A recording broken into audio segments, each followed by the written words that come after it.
Tank dan BMP terbakar, pasukan Rusia menghancurkan peralatan tempur kiriman NATO dan infanteri Ukraina secara massal di Marah Pokrov dan Torets.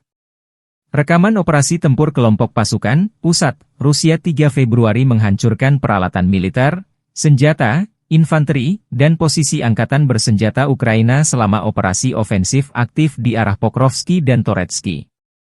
Rekaman menunjukkan kendaraan tempur infanteri Bradley, pengangkut personel lapis baja, kendaraan lapis baja tempur, sarang senapan mesin, artileri, truk pickup, posisi, ruang istirahat, kru UAV, dan infanteri angkatan bersenjata Ukraina. Rekaman penghancuran posisi personel Ukraina direkam dengan kamera pentingai kelompok pasukan pusat Rusia.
Download Tribun X sekarang, menghadirkan lokal menjadi Indonesia.